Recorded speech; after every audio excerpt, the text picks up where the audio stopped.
¿Cómo estás? Que Dios te bendiga. El día de hoy vamos a tocar un tema muy importante que fue uno de los milagros más famosos de Jesucristo, que fue la alimentación de los 5,000 hombres.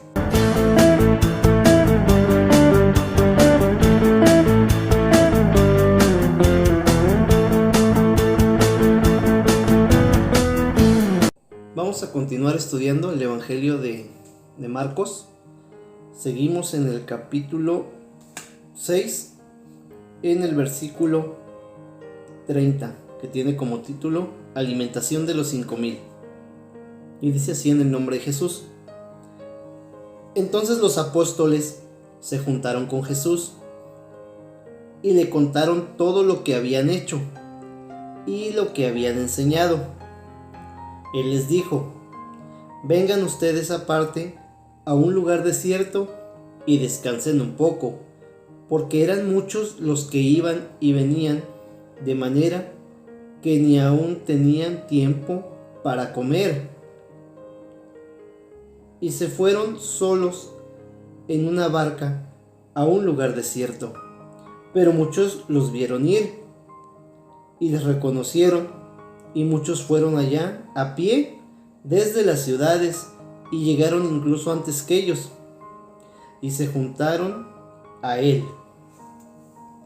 Y salió Jesús y vio una gran multitud y tuvo compasión de ellos, porque eran como ovejas que no tenían pastor, y comenzó a enseñarles muchas cosas.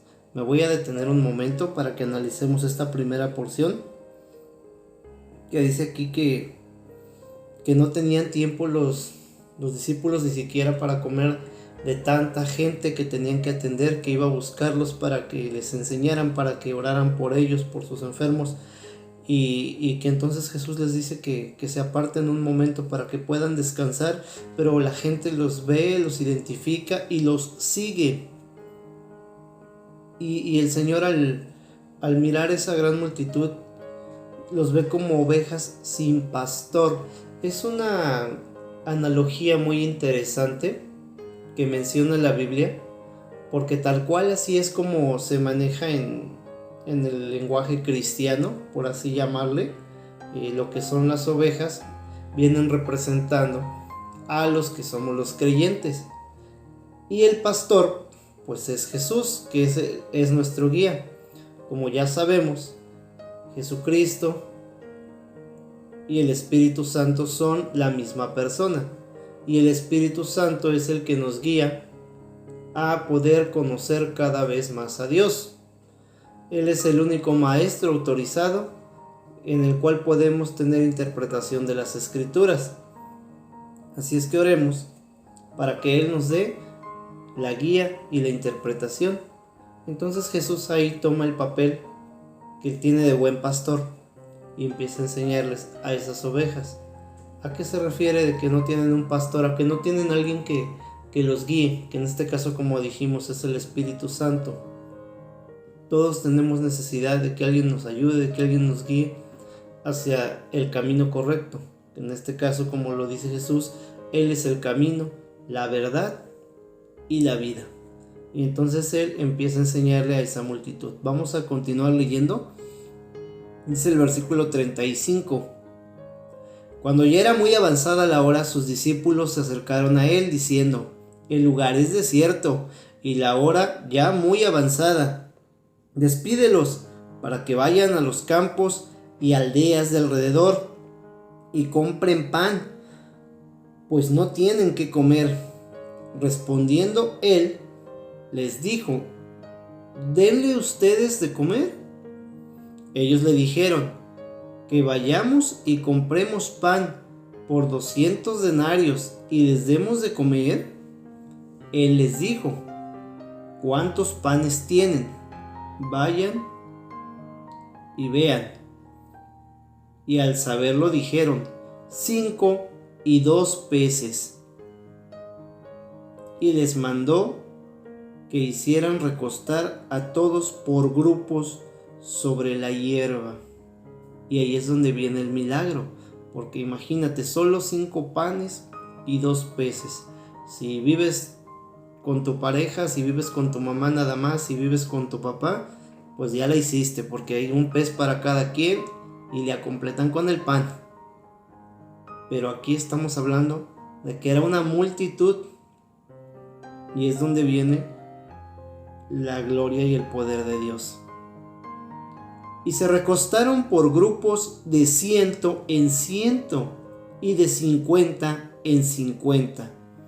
Entonces tomó los 5 panes y los 2 peces, y levantando los ojos al cielo, bendijo y partió los panes y dio a sus discípulos para que los pusieran delante, y repartió los 2 peces entre todos.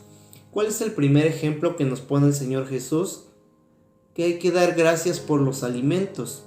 Por eso dice aquí que levantando los ojos al cielo, los bendijo y partió el pan. Aquí, ¿qué enseñanza nos da el Señor? Que cada que vamos a ingerir alimento, pues tenemos que ser agradecidos y darle gracias a Dios por ese alimento que nos vamos a echar a la boca. ¿Cuánta gente no hay que no hace sus 3 comidas diarias, que pasa días sin comer, o que come, pero come pues cosas que no le nutren realmente al 100%? Y si Dios nos da la bendición de tener una comida, algo que poder llevarnos a la boca, pues lo mínimo que tendríamos que hacer por gratitud es darle las gracias por ese alimento que Él nos da. Y mucha gente aquí es donde dice, pero gracias a Dios, ¿por qué? Pues si yo me lo gané con mi trabajo. Bueno, de entrada, déjame te explico que si no fuera por la bendita gracia de Dios, a lo mejor ni hubiéramos nacido. Punto número 1. Ok, ya naciste. Siguiente punto. Ese trabajo lo tienes porque estás sano y porque tienes la vida, y Dios te da la oportunidad de dedicarte a algo con los talentos que Él mismo te ha dado. Y punto número 3. Obviamente Dios te da la vida, te da el talento y te da el recurso para que tú puedas adquirir tus alimentos. Entonces, por eso es que siempre tenemos que darle gracias a nuestro Señor por todo alimento que vayamos a ingerir. Eso es una gran enseñanza que el Señor nos da aquí, y ve cómo lo multiplica. Y no sé si te ha pasado, pero suele suceder en ocasiones que pues pensamos que no va a alcanzar, o si reflexionamos a cómo está la situación económica actual, pues a veces te sorprende de cómo Dios no te deja sin comer, pues a pesar de la situación que se está viviendo. Dios no te deja sin comer, y eso es una de las milagros más grandes que diariamente tú puedes vivir cada que te llevas un pan a la boca. Vamos a continuar, y dice el versículo 42: y comieron todos y se saciaron, quedaron llenos, no fue nada más que les diera una probadita. Y recogieron de los pedazos 12 cestas llenas, y de lo que sobró de los peces. Y los que comieron eran 5,000 hombres. Imagínate nada más darle de comer a 5,000 personas, y solo los hombres, sin contar a las mujeres y a los niños que llevaran. Qué maravilloso milagro del Señor. En una fiesta normalmente, ¿para cuántas personas se hace? Entre 100 y grande la fiesta, 500,000 personas. Y ya estamos hablando de algo grande. Pero 5,000 hombres, sin contar mujeres y niños, y con solo 5 panes y 2 peces, es un milagro maravilloso del poder y la misericordia y el amor que Dios tiene por nosotros. Entonces, en conclusión, seamos agradecidos, ya que Dios abre las ventanas de los cielos y nos da la vida, nos da la salud, nos da el trabajo para que tengamos el recurso de poder llevarnos un bocado a la boca, y a su nombre sea la gloria y la honra. Te sigo pidiendo que me apoyes para compartir estos videos a todo aquel que no conozca el amor de Dios, y que juntos podamos compartirle y acercarle al camino que es Jesucristo, para que pueda tener salvación y vida eterna. Muchas gracias y que Dios te bendiga. En el nombre de Jesús.